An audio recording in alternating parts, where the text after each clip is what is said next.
மேடையில ஏறி மைக்க இல்ல ஒளி வாங்கிய பிடிச்சிட்டாவே தமிழ் மொழி பத்தி உணர்ச்சி கொப்பளிக்க பேசுறதுதான் நாம் தமிழர் கட்சி தலைமை ஒருங்கிணைப்பாளர் சீமானோட வழக்கம்.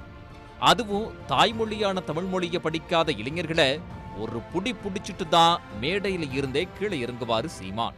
என்னிலும் இளைய என் தம்பி தங்கைகள், நீங்கள் எந்த மொழியும் படியுங்கள், நீங்கள் வாழ்வதற்கு. உங்கள் சொந்த மொழி தமிழ் படியுங்கள், நம் இனம் வாழ்வதற்கு.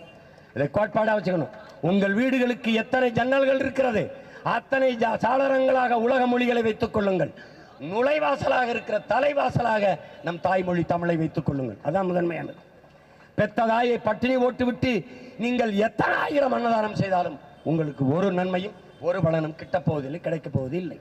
அப்படிப்பட்டவரோட நாம் தமிழர் கட்சி விருதுநகர் தொகுதி வேட்பாளராக அறிவிக்கப்பட்டவர் தான் கௌஷிக்.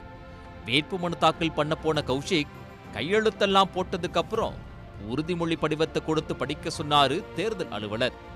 உறுதிமொழி படிவம் தமிழில் இருந்ததை பார்த்து அதிர்ச்சியாயிட்டாரு நாம் தமிழர் கட்சியோட வேட்பாளர் கௌஷிக். ஒரு வழியா தமிழே படிக்க தெரியாத நாம் தமிழர் வேட்பாளருக்கு தேர்தல் அலுவலரே உறுதிமொழியை வாசிச்சு காட்டி அதை திருப்பி அப்படியே சொல்லி முடிச்சிருக்காரு. மக்கள் சபையில் உள்ள இடம் ஒன்றை நிரப்புவதற்கு வேட்பாளராக நியமிக்கப்பட்டுள்ளார்.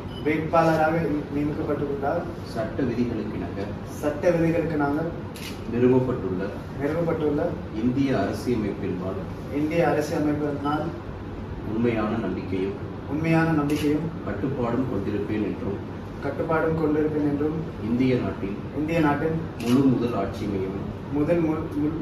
ஆட்சியும் ஒருமைப்பாட்டையும் நிலைநிறுத்துவேன் என்றும் 2 ஆண்டவன் மீது சொல்வதற்கு உறுதி கொள்ளலாம். உளமாற உறுதி. எது சூஸ் பண்றீங்க? உளமாற.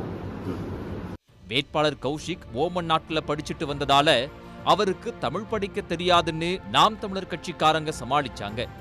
தாய்மொழி கல்வியை பத்தி பேசுற சீமான் எப்படி தமிழையே படிக்க தெரியாத ஒருத்தர் வேட்பாளரை அறிவிச்சிருக்காருன்னு அவங்க கட்சிக்காரங்களே குழப்பத்துல இருக்காங்க. உடனுக்குடன் செய்திகளை தெரிந்து கொள்ள சன் நியூஸ் பெல் ஐகானை கிளிக் பண்ணுங்க.